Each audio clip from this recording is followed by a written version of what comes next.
Hello and welcome to Global News Factory. I'm your host Vikrant. Today we start with the poor guy named Field Marshal Lord Richards of UK Army who has succumbed to Russian propaganda and who is now saying that Ukraine can never win this war. Richards, I'm so jealous of you right now. Your fat checks coming from Kremlin, I need them too. And then we move to Brussels, where panic is the new way of life because their darling Trump is now going to talk to Putin in Budapest. And in the end, let's have some fun with the US military, who is apparently now taking orders from ChatGPT on how to strike fishing boats off Venezuela coast. Don't miss that segment, my friends. So let's start with a spicy headline from the Atlantic, posted just 5 days ago. It shouts, I'm quoting, "Putin is not winning.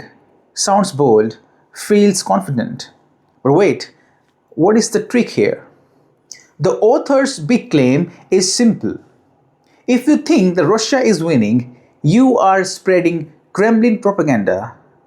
That is a neat magic trick. The writer even explains his early career in Russian media outlets and says there was an unspoken rule: no matter the crisis, Putin cannot lose, unquote. And then he adds another punch. I'm quoting, "Putin's biggest win comes from convincing the world that he is winning, even when he is not." So the argument is not about tanks or trenches, it is about feelings and headlines. Now follow that logic. If anyone says Russia is doing better, that person is a propagandist. That would make me one, that would make you one, and guess what? It would also make one of UK's top army officers one. Yes, really. Field Marshal Lord Richards, the UK's most senior 5-star rank officer, spoke on a podcast recently. He was clear. He said, I'm quoting, "My view is that they would not win." And by they, he meant Ukraine. He also said Ukraine won't win even with the right resources. Why? He said they haven't got the manpower. Manpower is the key, my friends. This is not a blogger talking. This is a field marshal. If he says Ukraine lacks manpower, that is not a meme, that is math. So who is doing propaganda now? Here is the sad part. Ukraine does not have the people to keep fighting at this pace, but the war goes on. Soldiers die, cities bleed. The blame game spins like a fan. When Russia says, hey, let's talk, the answer is, sure, first surrender. That is not a peace plan, that is a fantasy. Negotiations are not wishes, they are trades. If you demand everything, you get nothing. This is common sense. Back to UK, the Field Marshal hinted that the British Army may be out of step with the political bosses. Translation, the soldiers see one thing, the politicians see another.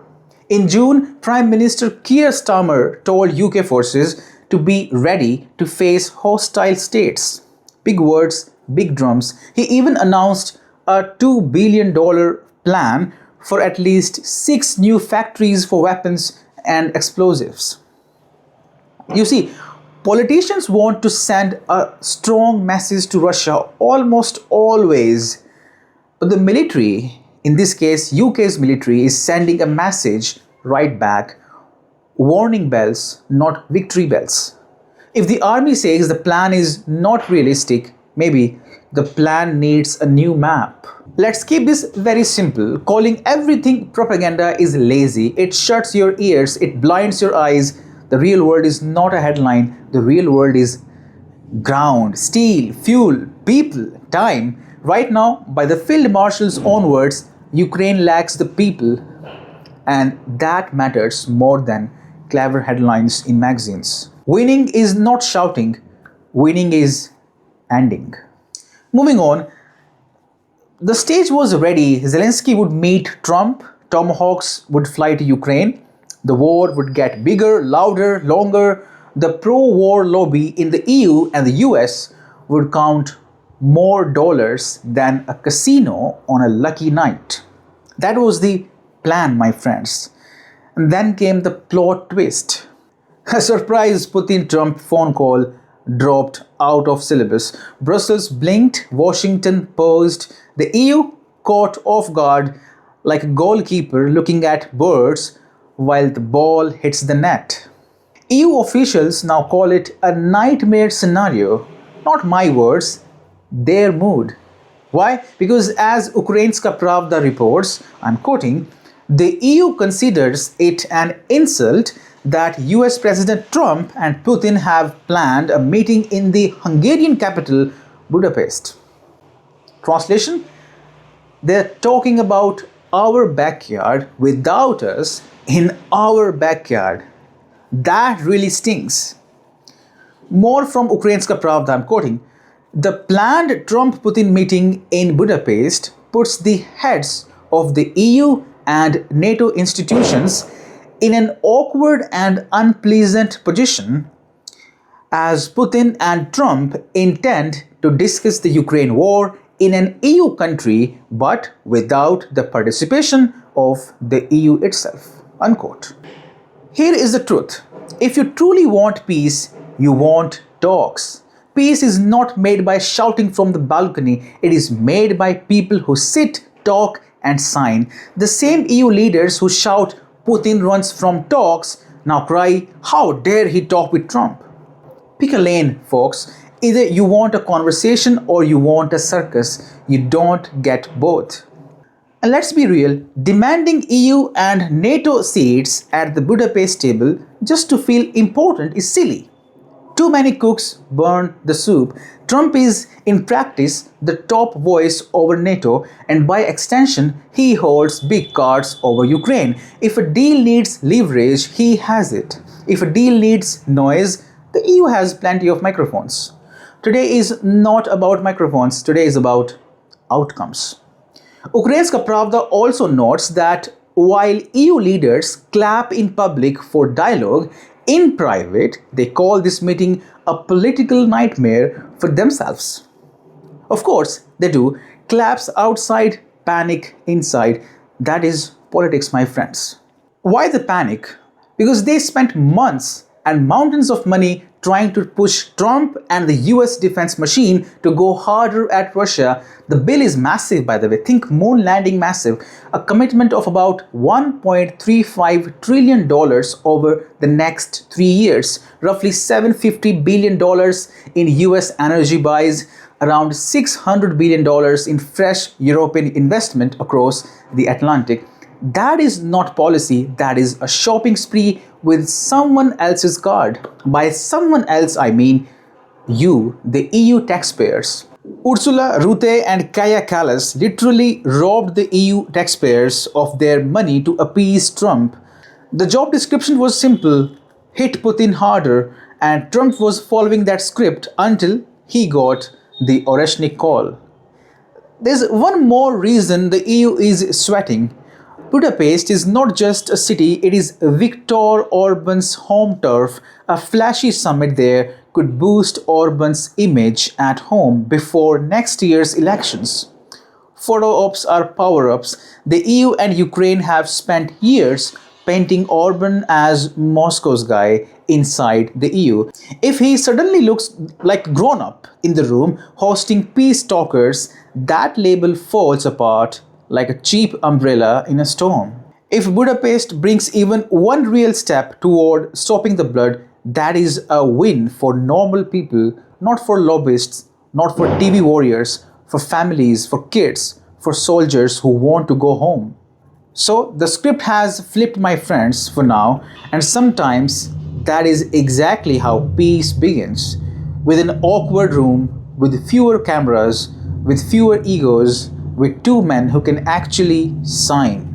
Moving on, the US Army now talks to robots. Yes, real generals asking AI bots for suggestions. Major General William Hank Taylor says he has sought AI's help when making big decisions that affect thousands of soldiers. Wow, The world's strongest army now needs a chat window to think. Next up, medals for best prompt. Now picture this in a war room. Maps on the wall, radios beeping, a general leans over and whispers to a laptop, "What should we do now?" The bot answers in smooth, friendly English. It sounds wise, it sounds calm, it sounds like a school teacher reading bedtime stories about missiles. Yes, many generals would nod along because the voice is confident, the screen is shiny, the words are long. Confidence is not competence, but hey, the cursor blinked, so it must be true. Now, I really want to ask this question. Are these guys taking orders from a chatbot to attack fishing boats of Venezuela? If that is the level, my friends, then clap for the circus. World's strongest army is now copy pasting from the internet. Control plus C, control plus bomb. Genius! It is so funny. Enemies are watching. They don't need to hack the Pentagon if the Pentagon is already asking Google for directions to the battlefield. You poison the data, you twist the facts, and feed the bot garbage until it serves garbage in fancy plates. The US Army says it wants speed. Great.